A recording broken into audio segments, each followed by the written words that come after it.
with myself and Miss Barbara Mason. What did you do for the National Steel Orchestra, particularly? Okay, it was after, I don't know if you remember a fellow by the name of Kellogg's. You know, we call him, his right name is Glendon Edwards, we call him Kellogg's on nickname. And after he died, we formed a national fan site for him to play at his funeral. And from that day, I think it was the next week, Miss Mason has called all of the different pan orchestra to come in and see if we can put a national youth band together. But at the same time, everybody was saying it can happen and it can happen, but. So it never happened. So I tell her the same day we had the first meeting, it was a Wednesday, like today. I tell her, look, I'm coming tomorrow, which will be Thursday. Right. And we are going to start the National Youth Pan Orchestra. So after I went in, I spoke to her and Mr. Arthur, who was the director at the time. Right. We used to be at to the east of the Anglican Cathedral. Yes, through that little road there. Yeah. Right, okay, I remember that. All right. And I told her the amount of people that I needed to start with. And as a matter of fact, they had some drum in the yard. And the very Thursday when I went in the yard and I saw the drum, I went down for my hammer and I started to sink those pan. I even started even before they even give me any kind of salary or so. So you started building the instrument. Building the instrument. You were before on payroll. And payroll. Soup, bad boy, you soup. Somebody told me the same thing. At one time, I was working with the original steel orchestra, and one gentleman, his son,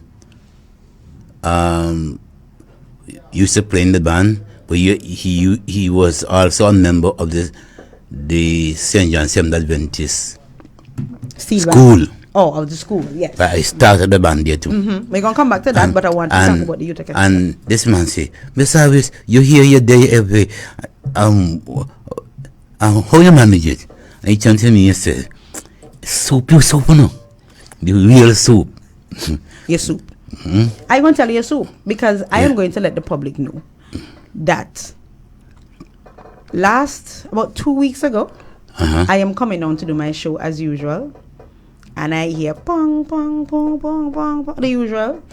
And I say, can't only be one somebody. Right down in Harmonites, Spaniard. Where you throwing in the pants for now? We have an event coming up? Or you just making for everything? I'm making those instruments so that by the time this thing will be over, if it does over, we will check to call the members to start practice. We'll have instruments to share with all the members. Okay, all right. So Gatouks, we're going to go way back now. Way back. Who are your people? Where you grew up in? Okay. I'm a twin village man. You're a twin village? Twin village. Twin village? Village man. What is a twin village? Listen to me.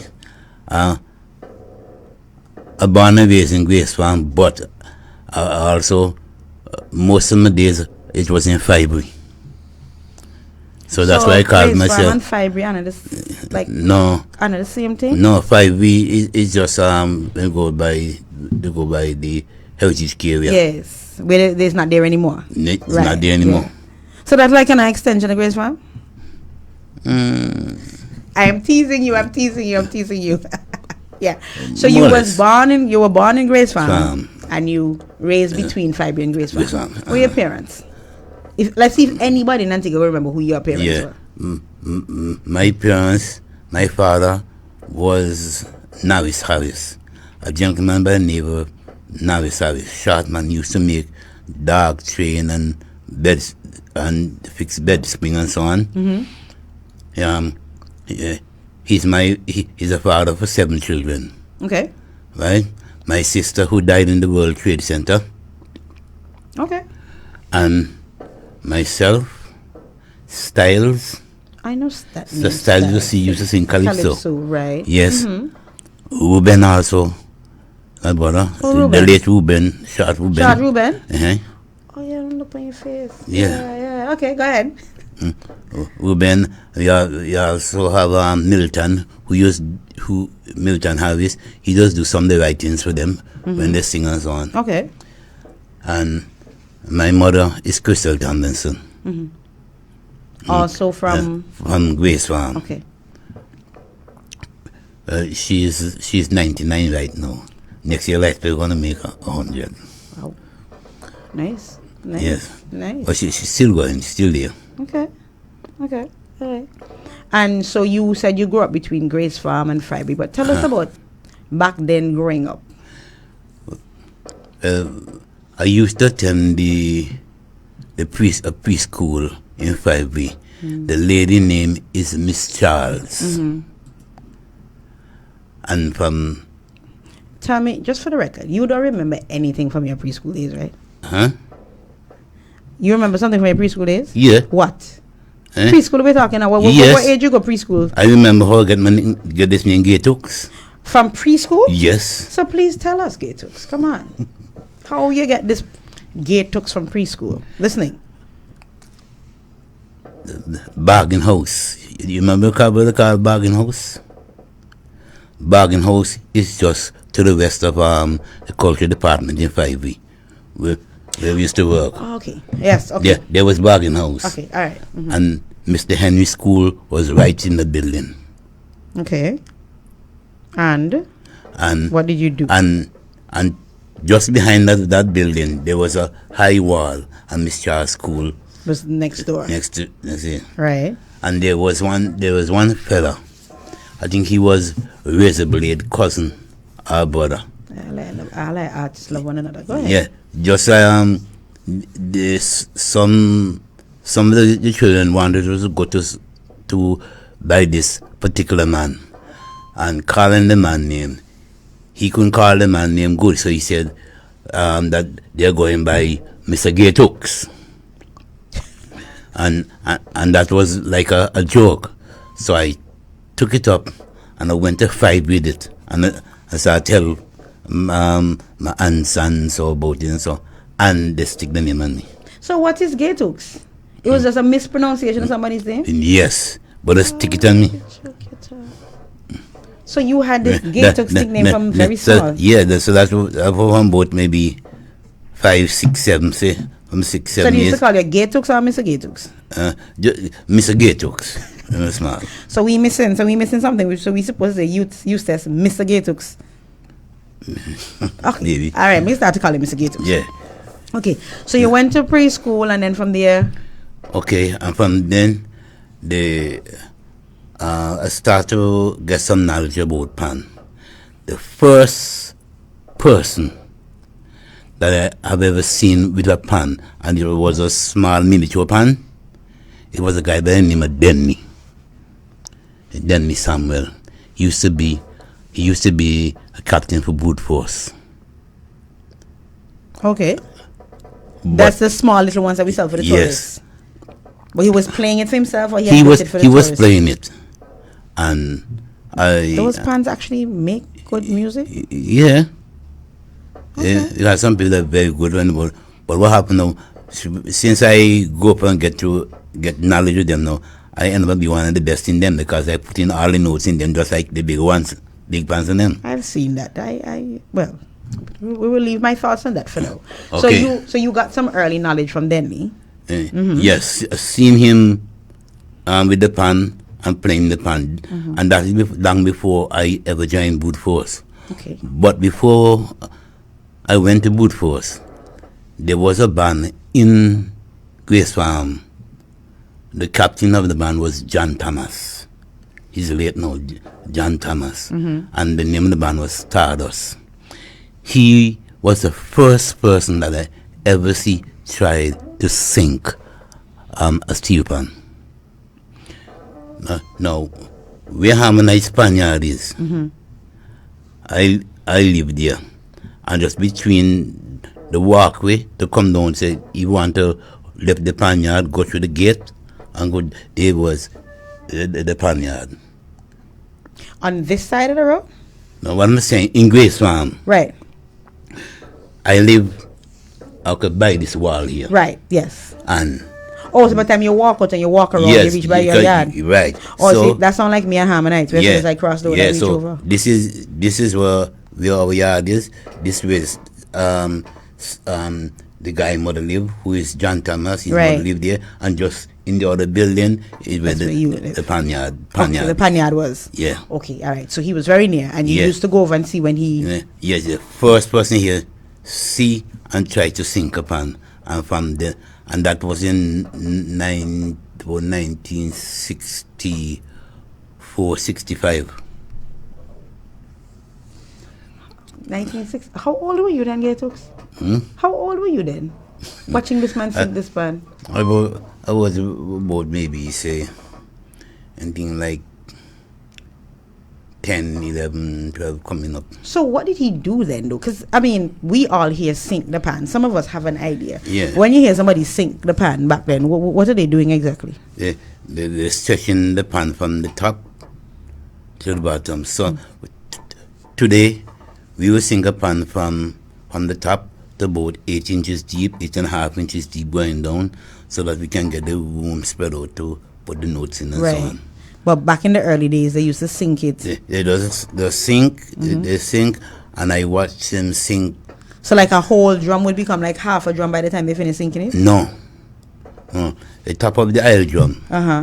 No, the top of the bottom of the aisle drum, because the top is where you have the cork. The cork, right. So if the drum has a bend in it, right, and you will have to cut out the top, right, to get inside and straighten out the bend, so you can get on top to sink. So you would literally, so you're talking about the bottom base is what you would sink. And then when you sink that, what happens? After you sink that to where you want it, you get your different notes, the stencils and so on, and you put in the notes, and then you get a punch, a nail punch. But you have to file a nail punch right down to a certain, to about say 1/16, 1/8 thick, maybe a little thicker, so you can go. We can come back to you on this pan building. Okay. But you were telling us you saw this man sink in this pan. Yes. And he was a member of which band again, remind us? The Stardust. The Stardust, which was one of the earliest bands that we had in Antigua at the time. That was based in Grace Farm. In Christian Street. Okay, all right, good. That was a breakaway from, I think, Red Army. But I don't know Red Army. Right, but you're not brute force.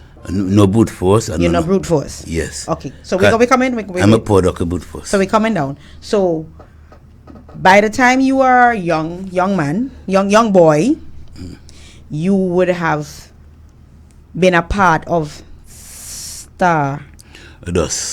That's your first steel band ever that you played in. Yes. How many people played in that steel band, if you can remember? Rough estimate. Okay. During my time, it was myself, twin brothers from Grace Farm, Simon Penrod Kirby. Oh, those are the forerunners of Halcyon. Right. Right. Okay, go ahead. Right. So.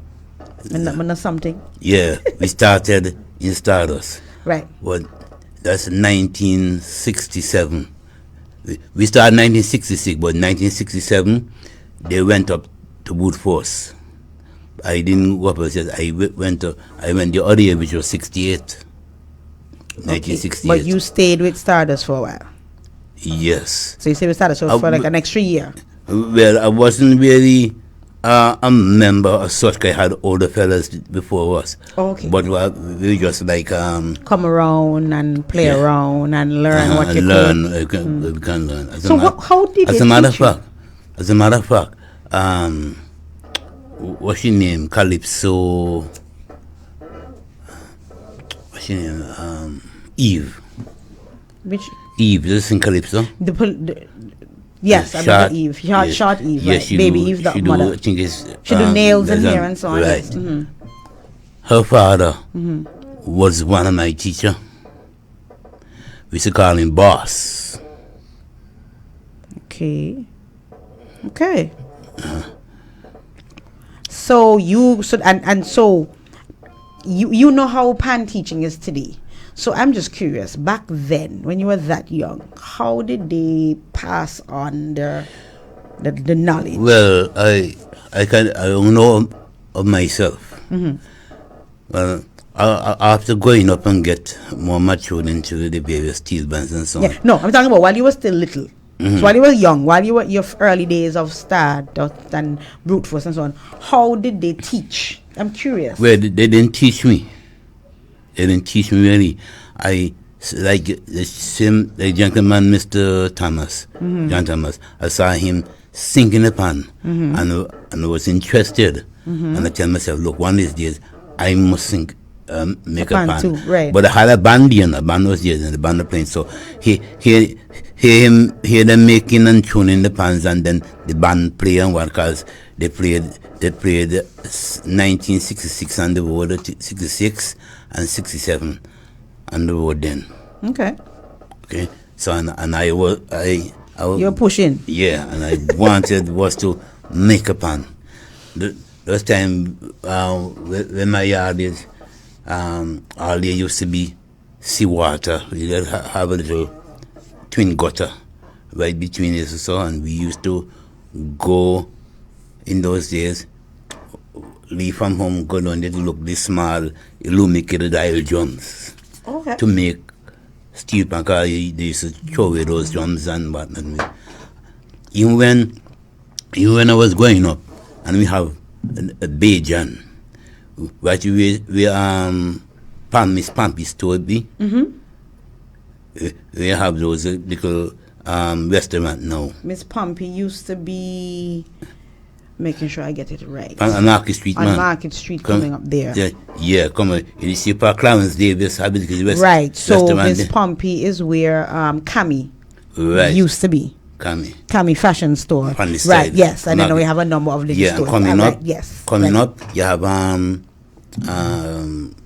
Mr. Davis, which is he and I will go up together in 5 Clarence Davis. Right. Yes. So at the back, and at the back there, Bajan, they used to have the little round butter tins in them, and they used to throw them over in the water. In back. And I would go and take them up. The thing that used to be cheese or butter, so come in those things. And you go behind there, and I will pick up. Sometimes you have suck hole between, and go where the suck hole is. You're never afraid? No.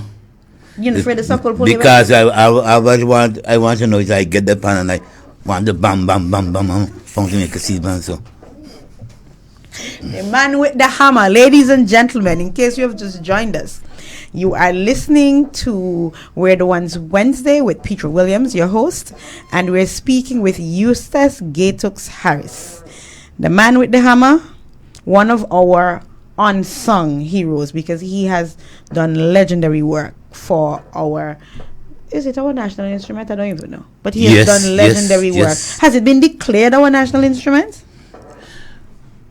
Well, they haven't given the name. I don't know if they do it now, but in Trinidad. Yeah, we know in Trinidad. They call it national. Right. But I'm just wondering if we have yet.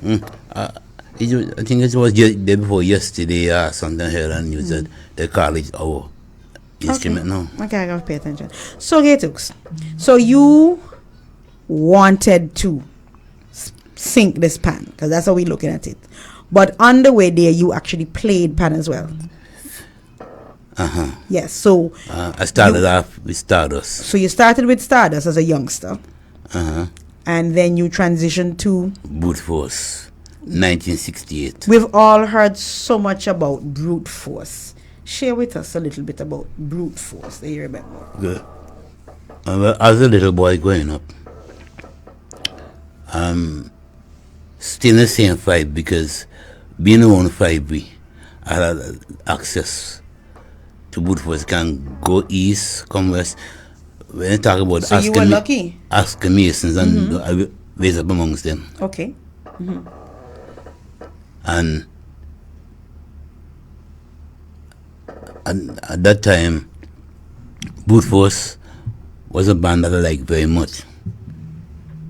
And I always wanted to be a part of Boot Force. Right. And since my friends and them went up there in 1967, 68, I went the other year. Okay.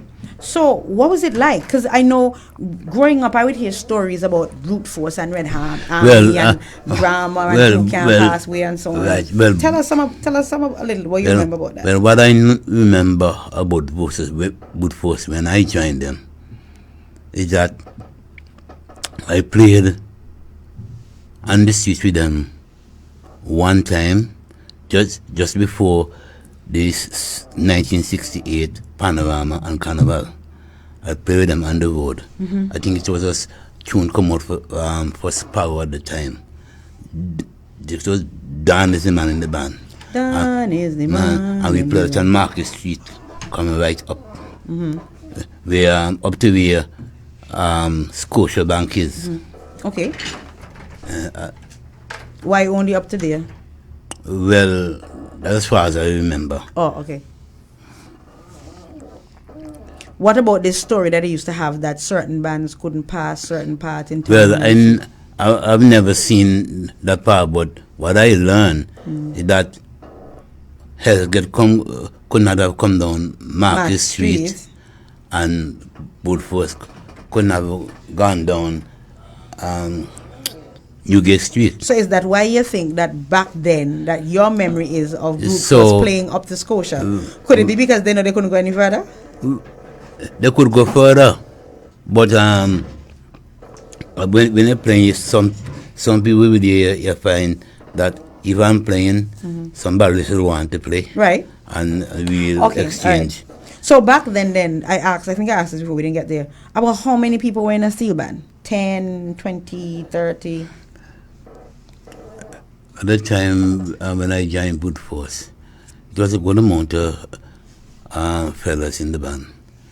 They have Cockawee, they have Exile. I don't know if you ever heard the name Exile. I'm just amazed by the names. Cockawheel. Cockawheel.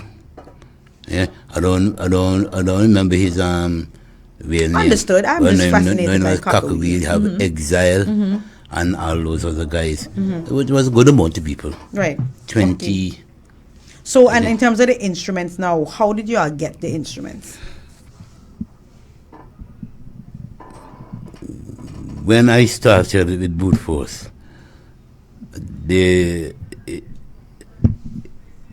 have a guy by the name of Seldan. I know from his time. He used to make Boot Force pants. And then after this, in the same 68, they sent from a gentleman from Trinidad by the name of Bagger. So was it that we weren't confident in the quality of the band we were getting, or we just wanted to make sure? Well, I was still going to school. So what happened? After Seldan used to make the pants in them, some given time they send for this man from Trinidad to make and tune the pants in them. His name was Bagger. And the man came and he sink pan, he make the pan, he groove them, and everything that he do. You watched. Watching, and I will go and practice him. Whether I know what I'm doing, yes, and I go and I will practice to do whatsoever he do. At the same time, we have the late great Manning.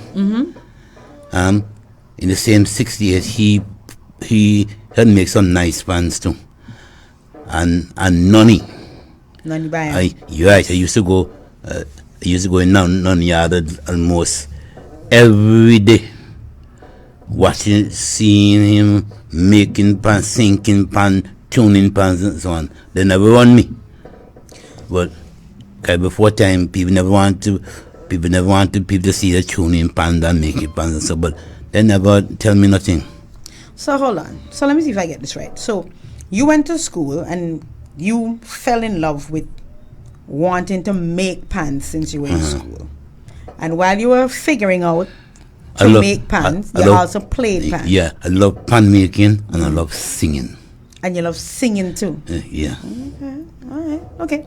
So you left. What other schools you went to? From the preschool, I went to St. John's Boys School. Everybody went to St. John's Boys School. Yes. You have girls' school, you have boys' school. It wasn't Teen Colonel right at the time. Right. It was the St. John's Boys School. All right. So now you would have left school. You're still exploring your love for pan.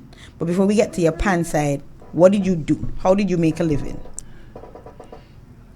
I wasn't working. I was still going to school. No, I'm talking about when you finished school. So wait. So hold on. So you got into pan while you were in school. You played for Brute Force while you were in school. You played for any other band? No, you played for Stardust while you were in school. No, I used to be around them practicing, so I never. Who? That's Stardust. Yes. Right, but you never played for play them. out. Okay, good. So with them. So you played out with Brute Force. I never played like say going to the hotels and so on. So they were going into the hotels in 1968 to play out? Yeah, I used to go in hotels in 1968, 67, 68, and I think because my colleagues from Grace Farm used to be with them and used to go to the various hotels and so your colleagues were older than you? Huh? So they were older than you? Yeah, but not much older. Okay, all right. So after Brute Force, where next did you go in terms of pan? After Brute Force had they fell apart. Fell apart. Right. And they started a band in Fibry. In Fibry? In Fibry, yes. That band was City Symphony. Sorry, City Symphony. That was 1969 going into 70s, because 69 was the last time I played with Brute Force. 1969. And 69 was the year when I stopped from school. Okay. So after you stopped from school, what did you do? So after I stopped from school, my parents didn't want me to do like carpentry, so then they want me to send me to carpentry. To learn a skill. Yes. They send me carpentry, they send me to do carpentry. Sometimes they send me to do mechanic and them kind of things and some body works and so on. But that never caught my vision. I wanted to be a pan man. I wanted to do something creative for myself. But you needed to make a living. Could you have made a living from pan? Well, I used to learn trade. I used to learn the trade at Public Works, doing carpentry, designing and so on. But still, doing those things, all was on my mind, it was pan and singing. And in the days when I was singing, I used to love Jim Hughes until this day. So you gonna sing something for us? 2 lines. When you ready? I'm gonna help you. Well, I'm gonna help you. I'm gonna try to follow you because you're the singer here. So 2 lines of Jim Hughes. Okay, all right, we'll come back to that. Anyway. When I tell him we're ready. Okay, we're ready. You ready? Yes. All right, let's go. But I don't know which one you're singing. I'll fly away. Some glad morning when this life is o'er, I'll fly away to a home on God's celestial shore. I'll fly away. I'll fly away, oh glory. I'll fly away.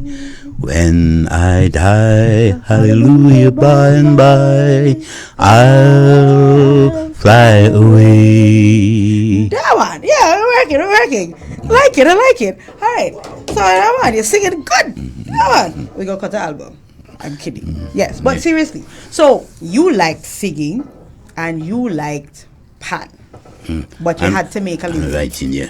Okay, so what did you do in pan after? Because now you left Brute Force. Well, not you left Brute Force. What happened to Brute Force? Brute Force fell apart in 1969. But you know why? Yeah, but no, I'm going to tell her that. What did you start? Them Padman just never want to give me the story. Yeah, right. Me can find somebody. Yeah. So Brute Force fell apart for reasons we will not discuss today on air. Yeah. I will discuss it with him off air, ladies and gentlemen. Yeah. I'll come back and give you all the case. So Brute Force fell apart, and then where did you go? Because I know you're not leaving Panalo. We joined City Symphony starting 5 Right. What's the name of that? Tell me again. City Symphony. City Symphony. City yes. Symphony 5 in the city. Yes. And there was another band by the name of Silver Harps. I've heard of Silver Harps. See, not so bad. That sounds like I feel very old. And go ahead. The Silver Stars, it was people like Calvin White and so on. He's in St. Thomas. Okay. All of us used to go boys' school. We end up in Silver Stars, Silver Harps, and yes. played the parks. I met him in St. Thomas and so. Okay. Nice. In St. Croix. I used to travel and build plans to those various islands. We're coming down to that. Hold on, we're coming to that. So you played in that band for 2 years. Those 2 bands for 2 years. Yes. But what happened to these bands? You're not gonna tell me what happened to those either. Well, after time, Halcyon had started. So the Kirby brothers left Brute Force, and they left City Symphony. And after Brute Force mash up, I got some, and at the astronauts. After they mash up, I got some pants on them. Astronauts used to be on the other side of Brute Force in South Street. Down in South Street side. South Street and New Street. Okay. You know where Keith Edwards. We need to put. You know what we need to do? We need to do a walk through town and put signage where all of these bands used to be, so that we know where they are. But go ahead. And so after Astronauts has fell apart, I get some of the plans in them, and I carry them down Grace Farm, and I used to do like a practice with tuning and so on, and we had the band started, and time goes on, and still till one day, after the PLM had won the election, 71. Yes. Selwyn Waters. One band, jealous of Hell's Gate. So good afternoon, Mr. Waters and your family. Couldn't resist saying that. This way, the Halcyon Steel Orchestra has started. But just as they started, I went to Seventh Adventist Church, but still a part of them. So you were a part of Halcyon. You were part of the early tuning. Part of Halcyon. I'm on the foundation. So you're one of the foundation members of Halcyon. Yeah. Right. So you were a part of Halcyon, but who carried you to Adventist? Who carried you to Adventist? I went to Seventh Adventist. Yourself? Yeah. Not follow nobody go Adventist? No. Very good. Proud of you, because I know y'all like follow us come to church. Well. Notice the smile? All right, let me behave myself. Yeah. Okay, so you went to Adventist, and going to Adventist faith, what did that mean for you and your pan? Well, I tried to start a steel orchestra there. In the Adventist church? Yes. I had some fight, but I got through. You got through? Yeah. How many years later? It was in the 70s. You had a steel band in the Adventist church in the 70s? Yes. Is which church that? The right, one on Navy Street? Right in Navy Street. How long it lasts? It lasts for a good while. We are up to 1983, 84. I never knew Adventist had steel band. Yes, I put a steel band right in that church. As a matter of fact, people just come from different church just to hear the band perform. Adventist had a steel band? Yes. Oh, I'd have to ask my father. Okay. So, how did that do? So, you were building and playing for Halcyon still? Or you cut back your activities? Well, what happened?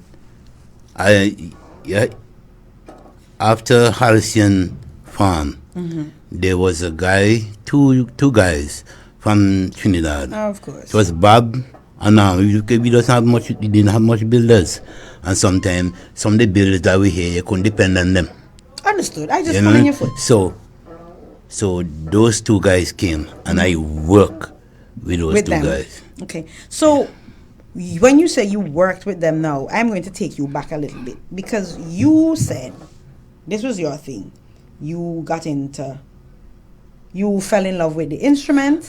You saw people syncing the instrument, and you decide you want to sync the instrument. Yeah. Right?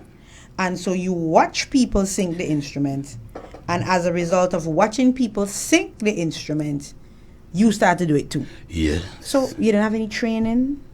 Nobody, apart from watching people, nobody come and hold your hand and say, do it so, throw it this one, bring back this one. No, but I throw it some, but I had to throw it some. Yeah, but you throw it some because you realize they don't sound the way they're supposed to. Yeah, and then you have to do certain things, and just like when you just born and you go up, you gotta creep.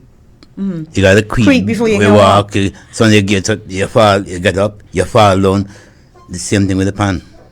Did you learn music? Not the theory, but practically. I know chords and notes, and so I can start a band right now. But where you learned these things from? Right here in Antigua. From who? I'm not being difficult. I want people to understand. Really, because you understand? I learned from other guys who know it, like from Denley. Denley. He was my teacher, more or less. So whatever he knew, you knew, you learned. I will learn. And then you made it better. I'll watch him. No. I'll watch him, and because he was a very good pan player. A good pan player, good arranger, and he basically was one the best in Antigua at that time. And I don't even know Denley. He's Samuel. You're talking about Denley, clear Denley? Yes. Red Denley? Yes. My body Denley? Yes. Okay, what Denley? Very good. Nothing. Denley just moves so quietly. You have to bring Denley in the studio. Yeah, very good. And as a matter of fact, he was the first person after Sir John Thomas singing the pan. He was the first person that I saw blending the pan, the tune. I was in Woodforce then. After Bagger came and make the pans to us and went away, and Woodforce they don't play for the panorama and so on. He had was to maintain the pans and right. So I saw him. He was the first person I saw blending the pan from there.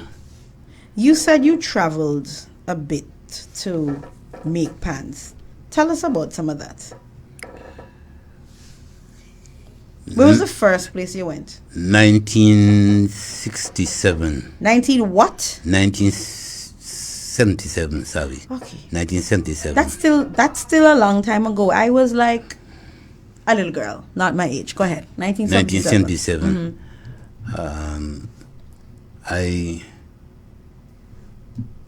1976, I just got married. What year went to Adventist? 70. Oh, you're lucky. Okay, go ahead. I was just checking to see if it's the lady carry Adventist. 70. Then 76, I got married. But I was still working pan. 77, I get my first job with South Stars. To build the pan? Yeah, South Stars from Bolans. Because what happened, I was the first person who carried the modern sound over at Bolans to them. So where you get the modern sound from? Where you got the modern sound from? Right here in Antigua, after Baga and Babylon came to Antigua. From the Trinidadians came in? Yeah. And you learned it? And as a matter of fact, in Stardust, there was a pan sent for them from Trinidad. It was a leading pan. And that pan has a unique sound. And everybody had like to hear the song, the pan.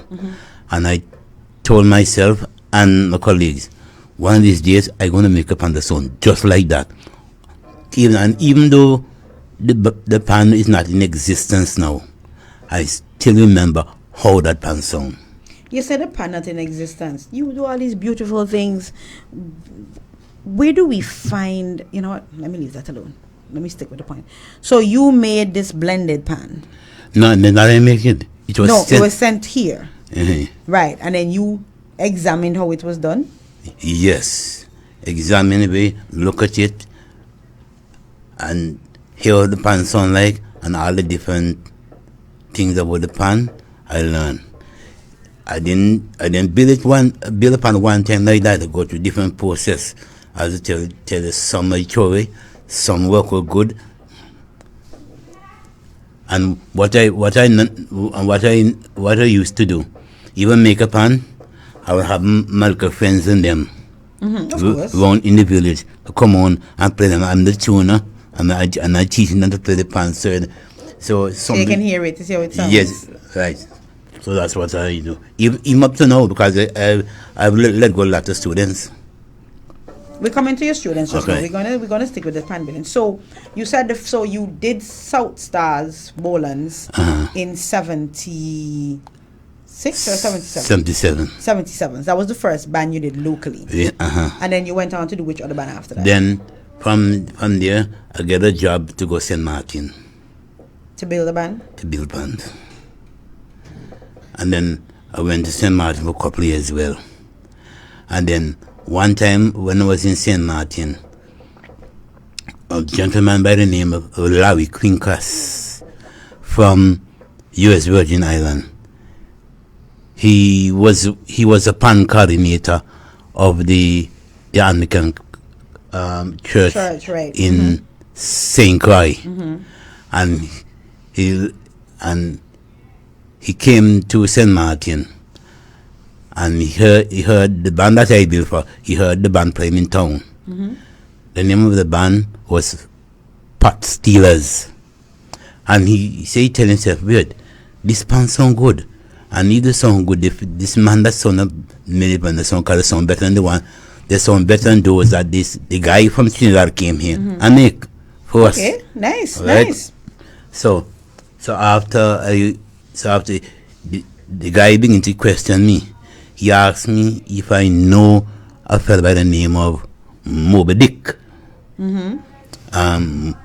He's Jerome Lake. Okay. He used to play with Harrison. He was a very good double second player. So he was one of Empire fullback. Fullback? Okay, Yeah. because when you said the name, I was thinking football. But Yes. He's Case Shepherd brother. Okay. Yeah. So I told him, yes, I know Moby Dick. And he said, so I tell him, when you go down, just tell Moby Dick you have a talk with me, and anytime you all want me, I can come down. Okay. And then I went down there the following year, which was 1982. And you built for them? Built for the band. That was a rising star for the Anglican Church in Right. St. Croix. Right. And we built up the band here before the rising star in St. Thomas. Okay. Because you have the rising star from St. Croix. And the Rising one Star from St. Thomas. Okay. But Why everybody's so rising starish? There was a popular name or something then? well, that was the Virgin Islands thing. But here what happened now? Those same, let's see, the rising star from St.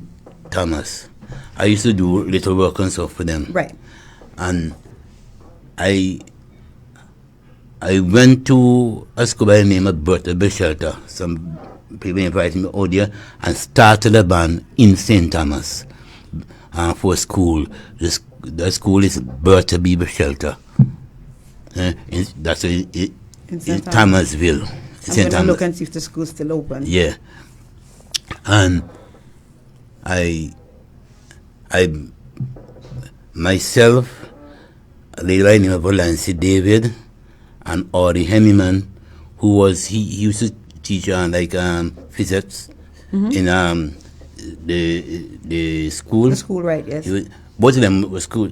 Was teachers? No, one was a teacher, which is Audie Henneman, and Miss Valency David. She was a secretary. Okay. So I'm curious. You say you go to these different places to build bands. You were paid? I mean, you got apart from room and board, you got paid good money. Yes, and then whenever they send for me, they have to send tickets, ticket, and give me place for boarding, give me three meals a day. And they still paid you. They have to pay me. So you got room. This was good enough for you to live off. So when you were back in Antigua during in between those times, what did you do? Build pans here too? Yeah, pan used to work with Halcyon. All those backgrounds, you see. As a matter of fact, until this day, I'm rated as one of the best background builders in the world. And there is no doubt about that. Anybody will tell you that. Yeah, and it's not I who said it. People come from all over. Say the Trinidadians come and say that, or the people come and say that. Even our people here in Antigua. And when you hear anybody from Antigua say that use the best, they better believe that and hush them out and continue to work. Amen, brother. Once Antiguan people say you're good, you're good. See, and I'm a person. I doesn't really go about and brag and boast and just try to live normal. Ladies and gentlemen, you are listening to We Are the Ones on Point FM.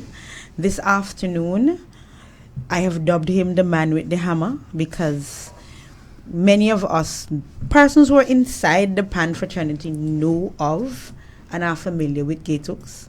But there's so many more of us across the length and breadth of Antigua, here and abroad, who are not familiar with the work that he has done to develop this Pan art form for us in Antigua and Barbuda, and as you just heard, across the region. So far, he has told us about his exploits in St. Martin, St. Croix, and St. Thomas. St. Thomas, we call it places like Tatola, Virgin Garda, working all those places, Dominica. When I had the first Caribbean panorama in Dominica, we went from culture today, but myself, Laku, and Stone Johnson, we were the coordinators with the children from here. That's when they did the youth competition. Yeah. Okay, all right, we're gonna come back to that. So ladies and gentlemen, as I said, you're listening to We're the Ones on Point FM, and we're speaking to Eustace Gatouks Harris. We're gonna give you a little piece. We're gonna go to a break, but in that break, we're gonna give you a little piece of one of his bands, probably playing an instrument that he helped to tune. Halcyon Steel Orchestra.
Ladies and gentlemen, I'm sure you would have enjoyed that little piece. That was Halcyon from the when Gatouks? How far back that one? 1975. 1975. I was a young baby. Leaving it there. And tell us a little bit about that. Your memory of that. Who was that? Who built the pans? You remember that? Because you know that was your forte. It was Norman James. Norman James, as a matter of fact, it was himself and Bob. Bob was the original builder. But what happened? The superstars wanted the builder, and superstars came and talked to Bob, and so Bob left Norman with Halcyon, and he stayed with superstars. And where were you in all of that? I was between them. So you work with both of them? Yes. So you work with both Halcyon and you work with superstars, and you were mainly building their... Yes. As a matter of fact, at one time, there was a Trinidadian fellow by the name of Darky. I saw him once or twice. And when he came, tuning for superstars, when he reached to the baseline, he asked them this, wait, who made these bases? And they told him it was I. And he wanted to meet me. He said, look, don't stop giving him to do. The best thing he ever hear from out of Trinidad. And he came, and then his boss at that time, which is Bob Thomas, I like him very much. He opened the card on the table for me, opened everything, all the avenue about pan to me. And he deceased now. I think it's about 2 years ago now. Okay. And he came to the pan lab because I first started working at the pan lab before. We come into the pan lab. Right. Come into the pan lab. We have time. Right. He came at the pan lab. And when he walked in, talk about Bob and me, he's one Trinidad top tuners. And he walked in up in the pan lab. And he said, Gatouks, everything. And I said, hey, he said, those guys in Trinidad can't stop you on those bases now. No? No? Which means he's telling me now that, and from the moment he said that, I turned to him like this and said, you is a teacher. You're the teacher. So then, after telling him so, he just gave me a nice hug and we had a chat. We talked a little, and then he left and go about his business. There was I don't even know bushes. That is John Seeley. Jason Seeley. Yeah, that's my brethren, man. That's Jason my brethren. Cardine Spencer's son. Yes. Yes, go ahead. Yeah. He and his mother we raised him in Grace Farm. Okay. When Bob came some time ago, I think it was in the 2000, and it was in 2000. And when he came,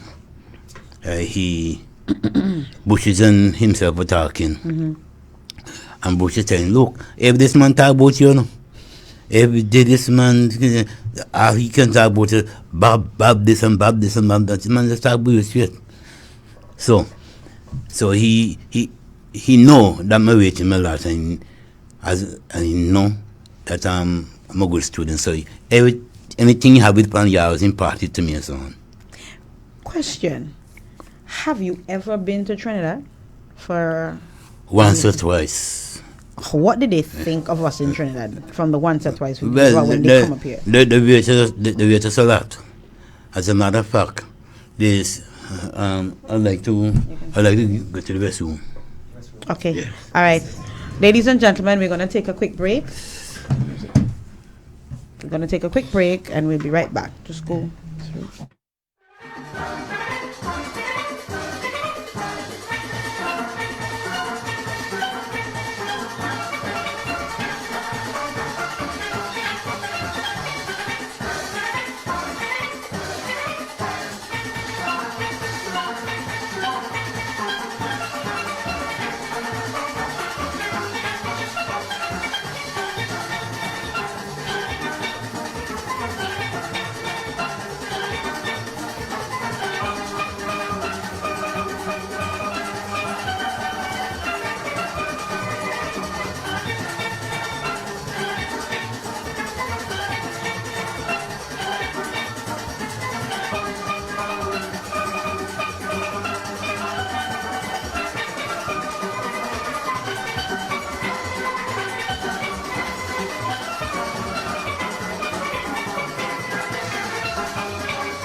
This is Point FM.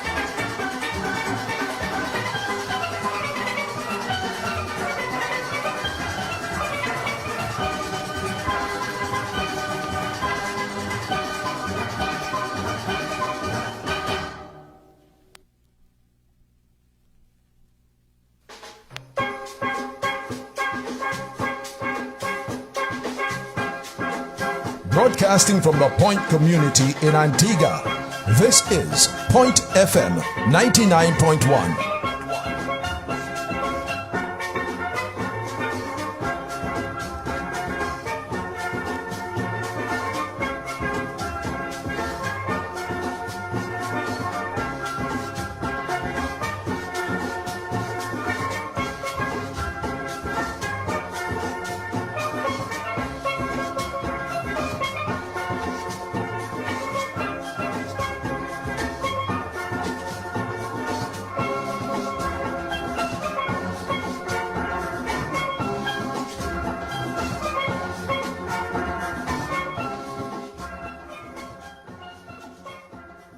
Are back. You are listening to We're the Ones on Point FM with Petra Williams, and my guest today is Eustace. I'm trying to mix everything together. Eustace Gatouks Harris, the man with the hammer. I'm calling him that because that is what he does. And we have gone through his early life in between Grace Farm and Fibery. We've looked at how early he fell in love with Pan. Listening to Gatouks, he fell in love with Pan since he was 2. I'm not kidding you. We know how he got his nickname. We also know about his early days in Pan, and we got a good overview of some of the earliest steel bands that we've had in Antigua, to include South Stars from Bolands and what's the Silver Harps and City Symphony. Yes, we got quite a few of them. I mean, when I'm done with this, I can go through this interview and just list out all the various bands that we had. We went all the way up to Brute Force. He's not sharing with me what happened, why Brute Force mash up. I'm gonna find out. We also looked at the early days of Halcyon Steel Orchestra, of which he is a founding member and a long-standing arranger, even when he faded off the carnival scene because he went, he became an Adventist, Seventh-day Adventist, so he didn't do carnival, but he certainly did not leave his craft that he loved and he had honed for so many years. And we also heard that he earned a living from this instrument as he worked in several islands across the Caribbean region. I have a question for you now, Gatouks. I support my family with this. I said you earned a living with the band. He's making it clear he supported his family. How many children you had? Not had, have. How many children you have? My apologies. That came out wrong. I have 6 children. You love small things, do you? Eh? That's a big family, you know, 6. Yeah. And you supported everybody 6 through children. Pan. You didn't do anything else besides Pan? Eh? You didn't do anything else besides tuning Pan? No. So then... I have 6 children. Listen, go ahead. I'm just apologies. Go ahead. Yeah, go ahead. Yes. I have 6 children, 5 girls, and I have 1 boy. Yeah, 5 princesses and 1 king. Actually, 5 queens and a prince. And one is a police now. I believe you know her. And the next one, she used to work at the port. And I have one. Have a next one. The oldest one, she used to work. She like to work in the field. Work like they call it, or the Dunbars. Oh, okay, in the lab. Yeah. Right. Yeah, she loved to do farming and. All right, the cotton station and so. Yeah. Okay. All right. Gatouks, you mentioned that you made a living from this regionally, and you're known regionally. I'm going to ask you a hard question. When we think pan tuning in Antigua, well, I don't have a choice. I know Gatouks. You know, me just live across the road from Harmonite, so I mean I have no choice. But when I said to a number of people during the course of this week that my guest would be Eustace Gatouks Harris, I was like, who? Why? Why we don't know you? Or let me rephrase that. Why more of us in Antigua don't know of the skills that you have brought to the table? And I'm asking you that before we go on to discuss your work in the school bands. Because what happened, you know, most people, people that will talk plenty. So I can't do this and I do this and I can't do this and me do this and sometimes they're like empty vessels. And so but me just cool and quiet. A lot of people know me because even up to this time, people ask me every year them give people how can they reward and so on. But they're not giving you no. I was coming to that. But go ahead. They're not giving you no reward. What they know you don't do a lot for this in the art farm in this country. But we don't know you. I mean, a lot of people know me, but only that the right people don't know you. Maybe the right people don't know me. Okay. So now let us continue to look at the work that you've done so that the right people will hear. Schools building instruments in schools and schools panorama is a big thing in Antigua and Barbuda. In fact, I'll tell you this much. You remember that the couple weeks ago when I came down by the pan and I did the video of you? And I put it on Facebook. You hear about Facebook, right? No. You hear about Facebook? I hear about first. Okay, because you're on Facebook right now. Yes, people watching you all over the world, right? So I'm just telling you. Somebody wants to know if you're the guy that makes the miniature pans. Oh, yes. That's okay. See? There you go. So, different people sending you, so you know you're all over the world. But when I put it out, especially to a certain school that I went to, that's the best school in the universe. That's Princess Margaret School, in case you don't know. Yes. They were all like, oh, he built our school pants. And then another school, people tune in and say, oh, yeah, no, Gatouks used to build my school pants. We know about today, most of us would know today, but tell us about the early days of school bands and how that worked and the kind of work that went into that. Well, when we start regarding, yeah, when we started out at culture department, the first school we start with, it was comprehensive. How long ago was that? What year? Can you remember what year? This is in the 80s? No, this is in the 90s. Oh, okay. Just a little, maybe a year or two before going to 2000. We started out with the Gatouks comprehensive. So in the earlier season, when I went to school in the 80s, we used to have school bands. You weren't in that era there of building bands in the schools. You're sure?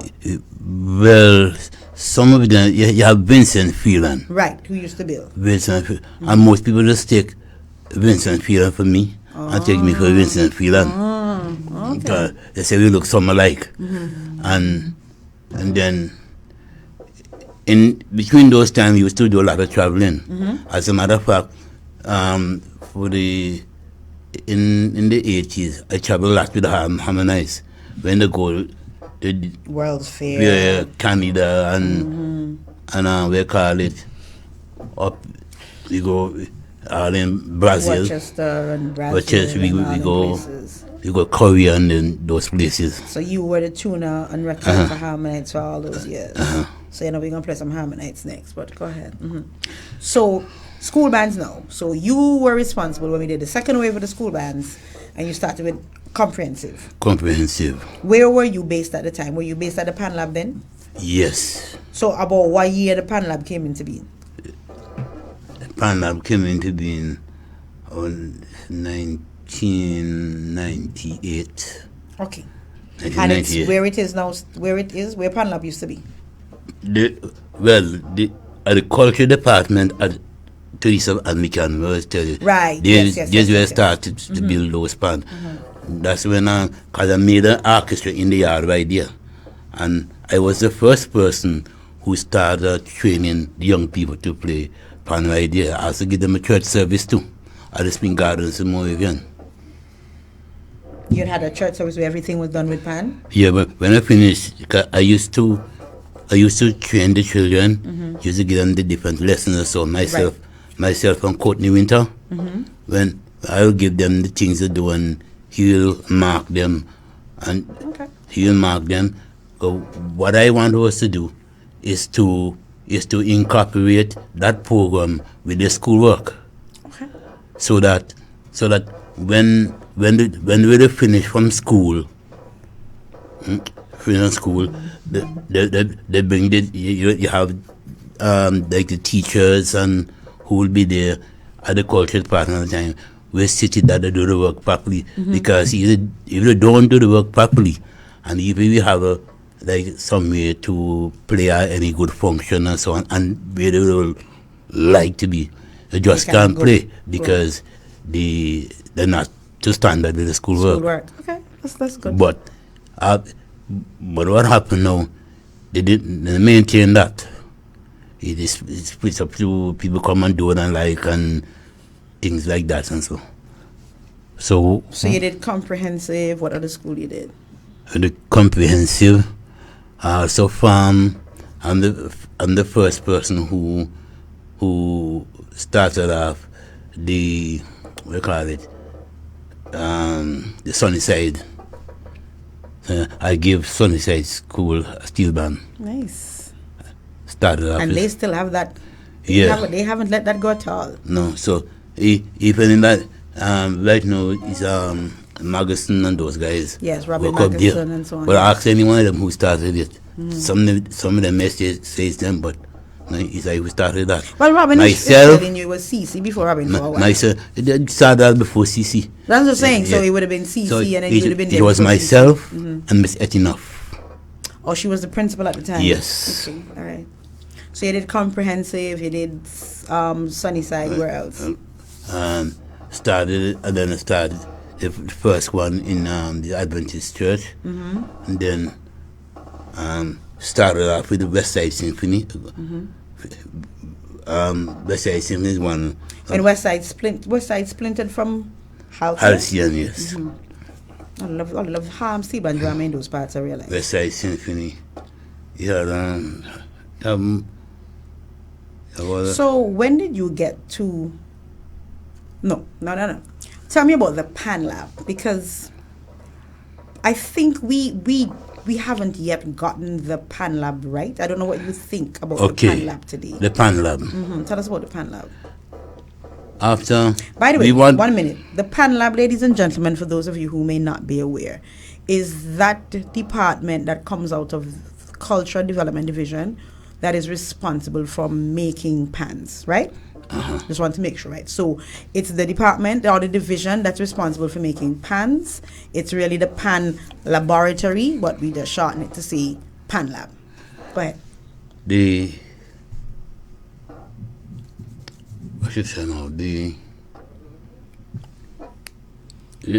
National Pan Orchestra, right, and the school's panorama. It was Miss Mason and myself who started that. People would know, but it's we who started that. And then everything else.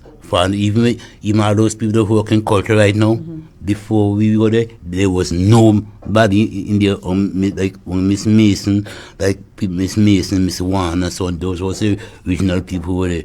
Not even Lodat and them. They came after. And when this steel band program started going over with the National Pan Orchestra and with the school's panorama, then everybody started coming to be now. And to build it. Yeah. Everybody come in and things. But the real set of people who really responsible for that people is myself and Miss Mason. So they've honored half because Miss Mason got her honoring. So yeah. So we have to work. As a matter of fact, when she will leave, she leave before for myself. When she leave in. I did a nice song. For her. Ah, that's so sweet. Whatever, we know Miss Mason and how it is, so we understand. But I was asking you, what kind of conditions you worked in the Pan Lab? Were you given all the resources you needed for the pans that you needed to get done? Yes, as a matter of fact, when we were up at the Anglican, the guy is this place was from I think it's C.O. Williams house. Right. So he used to work there, left the building there, and think the government took it over.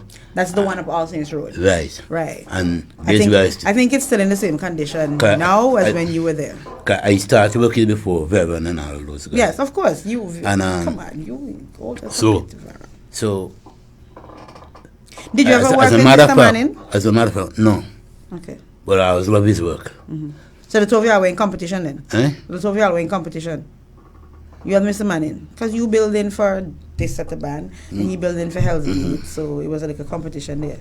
Competition is healthy now. So but we never have, like say, compete with one another.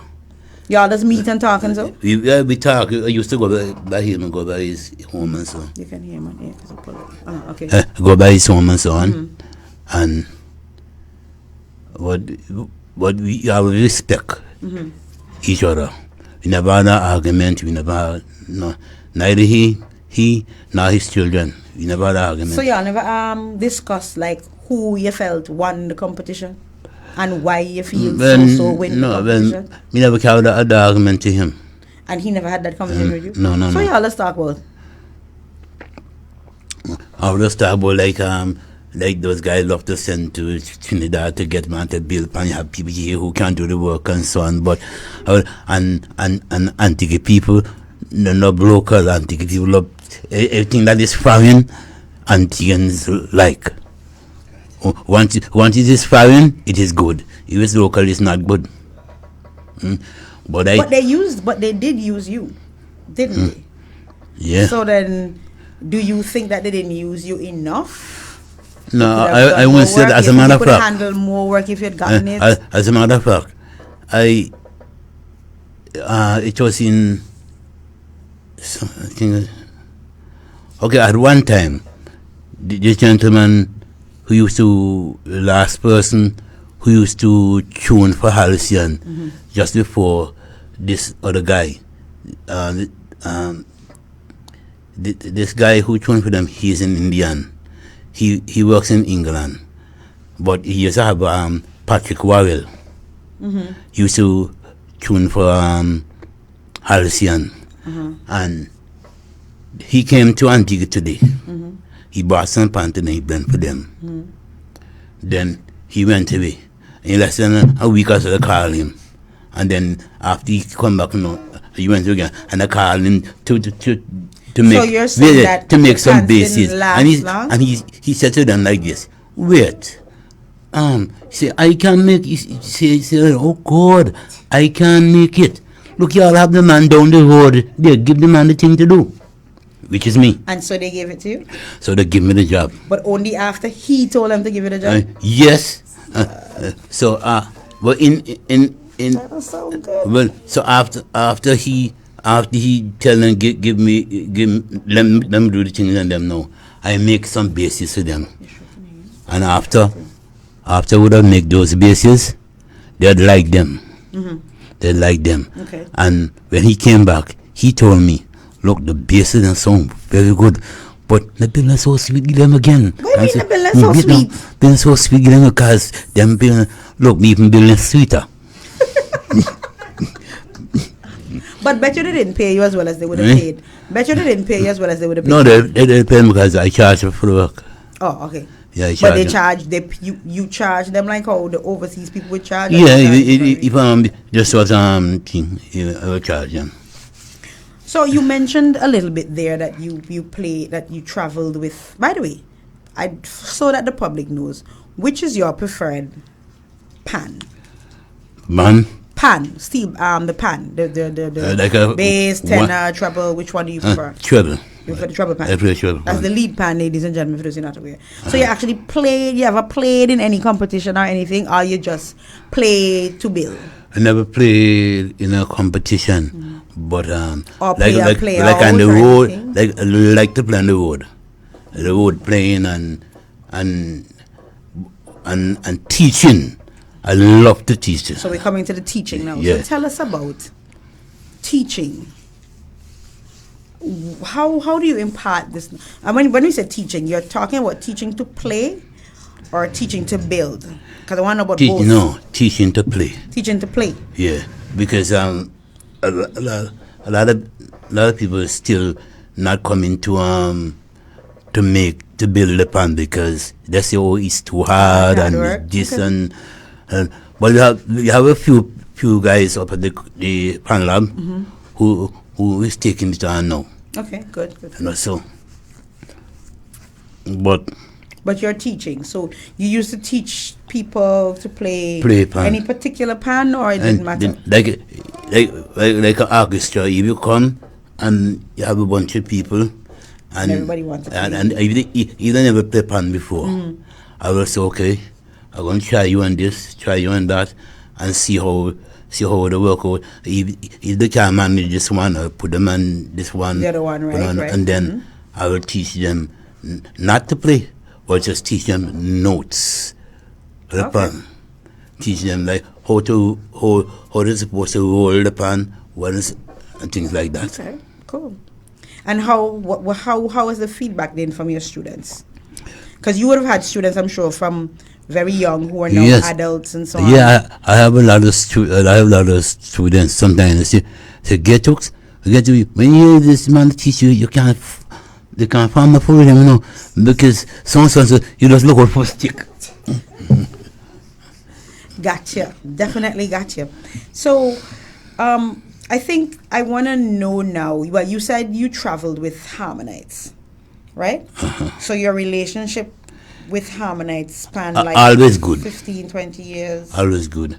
Or more. I'm around them. Traveled with them. I'm around them, like say, been for 15 years, but 15. So when they were traveling and so on. No, I know we were only for 15 years. Oh. But whenever they have a little thing to do, touch up or so on, and they call me, I will do it for them. You mentioned your travels with them. So when you were traveling with them, you weren't building for them? Like when they went World Trade Fair and all different places and so on, Brazil and so. No, I wasn't building for them really, but like doing the correction, the corrective works. Yeah, okay, corrective, right, like if a pan drop I will go and tune it for them and things like that. Okay, gotcha. But I haven't been their main tuner until 2011. 11, 12. 2000. A while back. 2011. And how has that been going? And from that time, I'm still with them. As a matter of fact, what happened? They were supposed to go into competition that year, and whatsoever transpired, the captain at the time didn't want to go through the Panama because they were going away, and because they were going away now, and a lot of rain was coming at the time. They said the band not supposed to go. But those who left back say, look, we going for competition, regardless to what. Right. So at the time, if I can be corrected. The different sponsors who used to sponsor them at the time, they take back the sponsor. I don't know. Some of them take back the sponsors so that they don't go in and do a lot of things so that they don't enter. Oh. So I turned to Mr. Johnson, which is we call him Wataifa. Wataifa, yes. I turned to him. I asked him, the plans of them down there. Yeah, I want to go competition. I go down the pan, I'll go blend the pan and I go panorama. So you went to blend the pan and... So I went in and I blend the pans in them and they went panorama. Okay, alright. Okay. And with them, and for 3 consecutive years, with them, they came third. Right?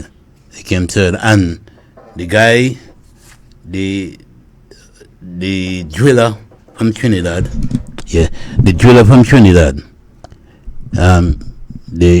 his name is Haas.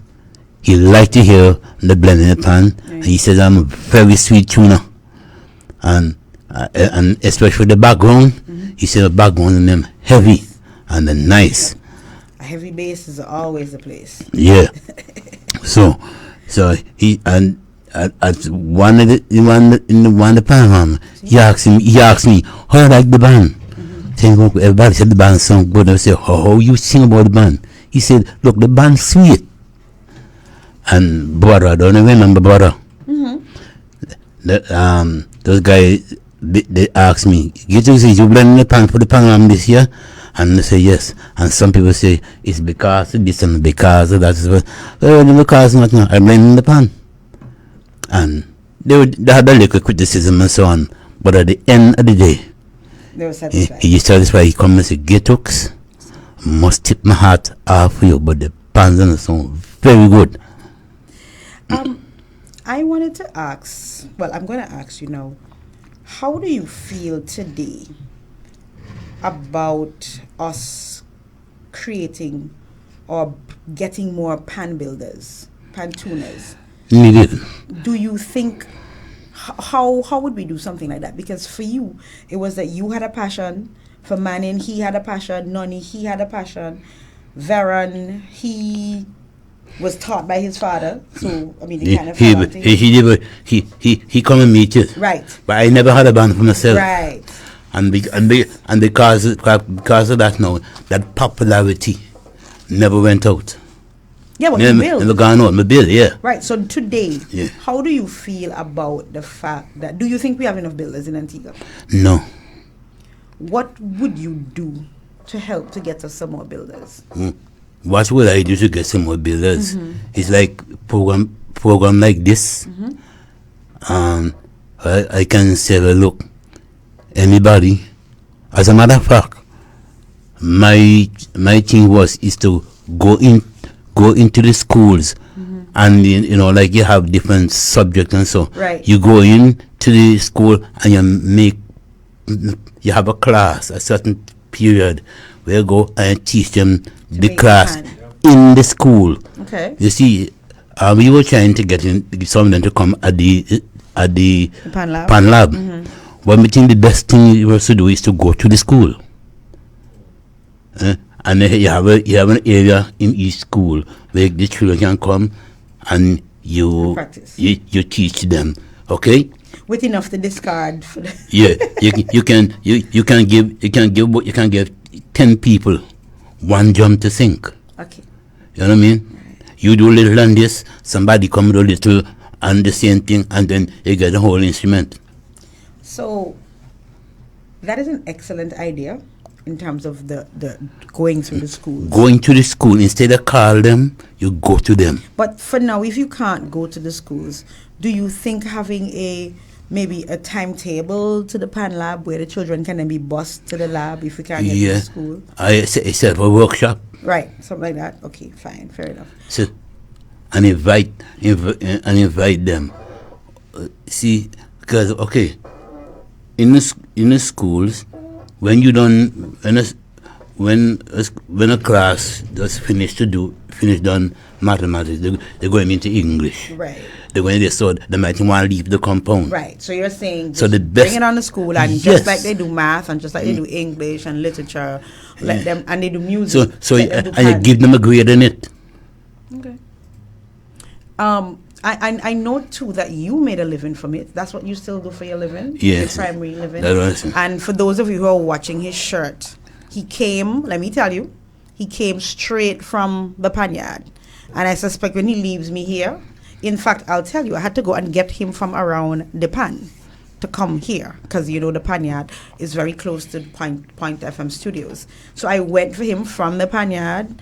His shirt is actually stained from all the fire and everything as he go into the poor pan. And so that is what it is. Tight mask by Swallow Harmonize that year. I'm trying to remember that year. See the Harmonize shirt. Yes, best. Right now we're struggling, but it's still the best band in Antigua. Yeah. I'm sorry. I know you have Halcyon and Superstars and all them to contend. But right now you're with the best band. You know that, right? You're not with the best team band in Antigua. Yeah, one. We just have to do a lot of work to come back up, but it's the best band. Okay. So, ladies and gentlemen, just as we go down the back end to our last 15 minutes. Give me 1 second. Come on. Right. We are going to take a break. And we're going to get you with some music of Harmonite Steel Orchestra. And we'll be back in a bit.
Yes, ladies and gentlemen, we're back, and you are listening to We Are the Ones on Point FM with Petra Williams. Today, we're talking to Eustace Gatouks Harris. It's been a most educational afternoon. He has shared so much with us about the history of our pan story in Antigua and Barbuda. And for those of you, if you're joining us late and you get to re-listen to this episode, you would hear of so many of the steel bands that are not with us today. I'm going to have to get him off here to tell me the story about what happened to Brute Force, because he didn't want to tell me live. Although I think I know, because between Papi and them, I just get some session. but I don't get this other version. Gatouks, so you are at the age where some people would think that you should be retired, or you don't, or that word not in your dictionary. The word is not in my dictionary. As a matter of fact, government retired me, but me not retired. So government retired you from culture, yeah, from the culture development division. I have to make sure, but you're not retired from the culture. As long as me have health and strength, I'm going on. When he say enough is enough, then enough is enough. Okay. You're still in the Adventist faith? Yeah, man. And how is the Steve Van business? Very much, and still very much a part of the pan. As a matter of fact, I still tune for most some the bands in them. In Adventist churches. I hear that the churches have the band, but I know Adventists don't look very nice, healthy, and carnival now. So I want to know how did you convince them to put a band in the church? There was the thing there is some Adventist church. Mm-hmm. I went there with a pan, mm-hmm. and there was one gentleman. I don't want to call it he's deceased, but I don't want to call the name. No problem. I want to visit my uncle. Go ahead. When he saw the pan, mm-hmm. it was a double 10 I had. Mm-hmm. And he said, he asked the question, what is this thing doing in here? Because all would think of is carnival. Exactly. It's carnival and this music and that music. But there is no instrument that we have that doesn't take part in Yes, I know. They play keyboards, they play guitar, the keyboard, guitar, everything they all play. You have them in church. Yeah, but those weren't built by all your devilish people in this Caribbean that come take drum and pong it and make ruckus noise. No. Because that's how they used to view it, right? Yeah. Okay. Anyway, I was supposed to do a special music in church. Yes. And you walk with the pan? Sing and we play the pan. We gonna sing another song before you go. And we did, I did what you call Pearly White City. In that white city. Man, if I can sing that one day upon your own, go ahead. And I did the song. And when I finished do the song with the pan, they were so amazed. Oh, so you brought them over with the plane? Yeah, because playing Holy City and the pan singing with it, and they could identify what it was doing. Beautiful. Right? And the church applauded me a lot, man. And they got a few people from the church and willing to join up. Started the band. We do so many things as one band at a time that they did, that we kind of deteriorate, then I started the next one right in St. John's with a lot of other people.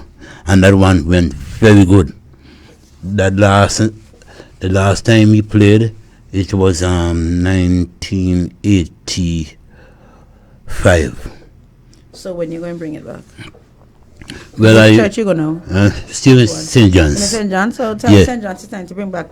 Yes, so I went to talk to the pastor, so my granddaughter, she with me. As a matter of fact, all of my children can play pan. Are we surprised? All of them can play. Then the last one, she worked with a fellow, she's a boyfriend.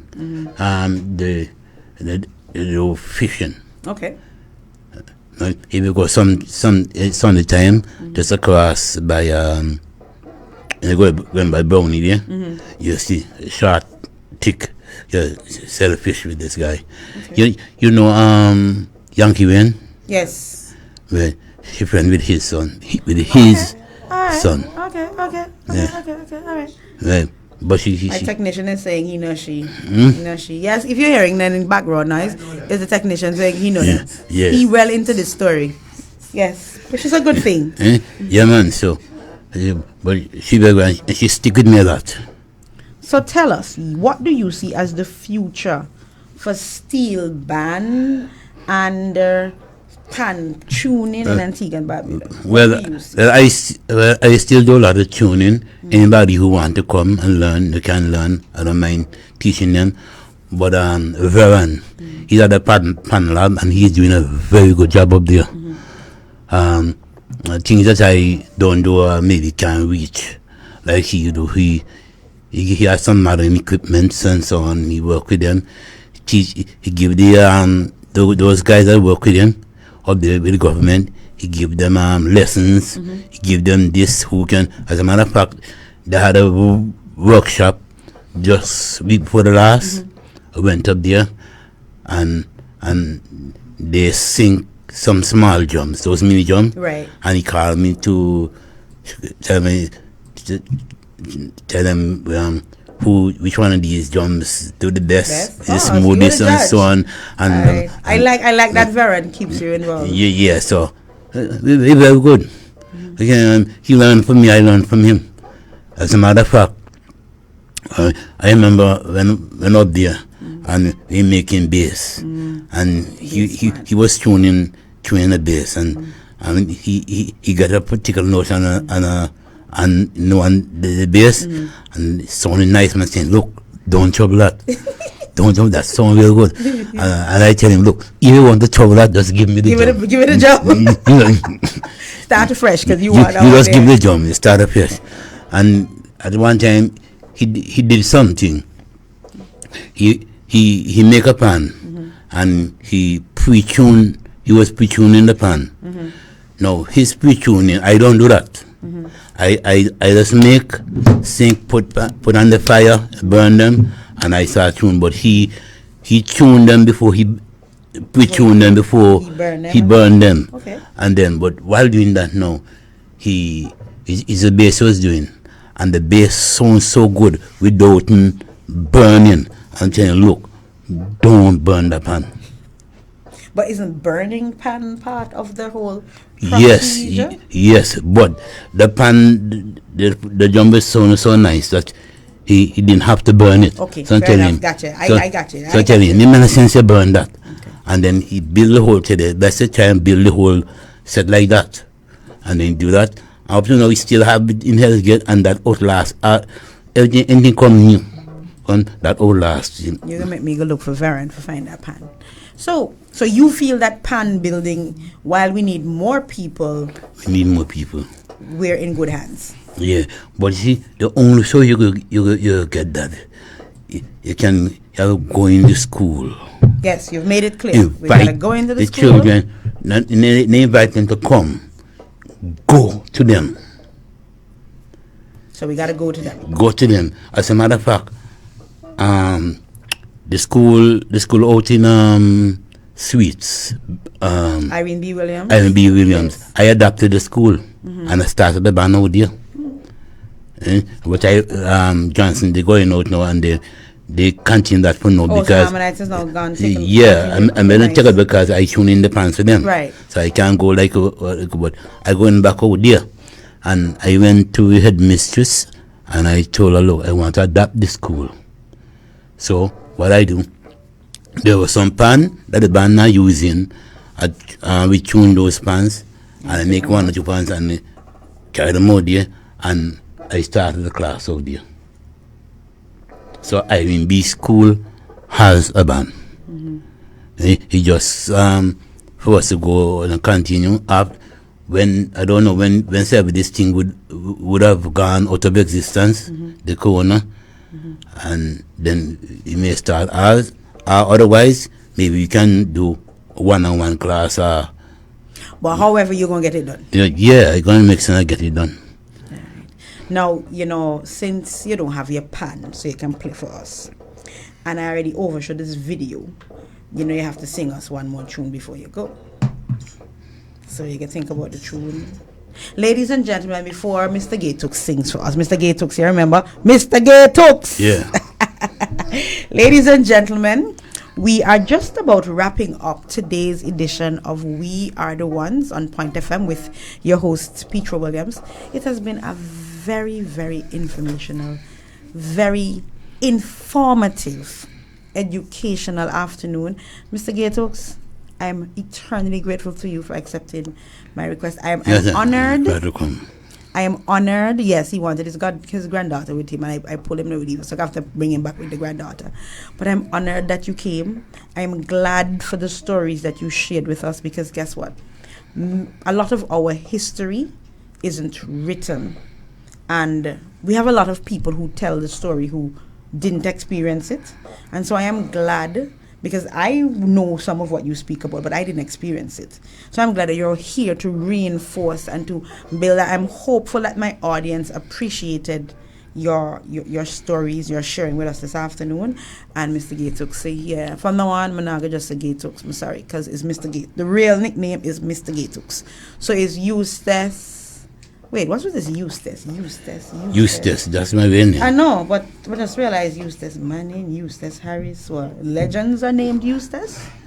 Is that it? Legends are named Eustace. Well, he's before me, sir.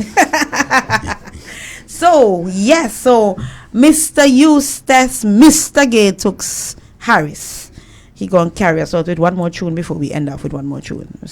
What tune you gonna sing for us? He will. Go ahead. You go ahead. He will open up the doorway you never knew was there. He will show you many things you knew not of. He will let you know he listens to you every day. He will save you by the mercies of his love. He will guide you through life's battle. He will give you power. He will answer when you call him night or day. He will shine his light upon you in the your darkest hour. He will love you and go with you all the way. He will take you by the hands and lead you as you were a child down the straight and narrow aisle through Satan's mule. He will take you when the time is right, and in just a little while he will love you and go with you all the way. He will give you life eternal. He will.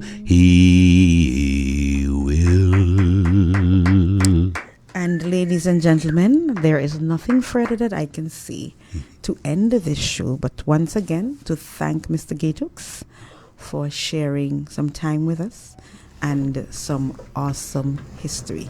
Ladies and gentlemen, this is We're the Ones, Point FM with Petra Williams, signing out. See you next week with Ode to Carnival.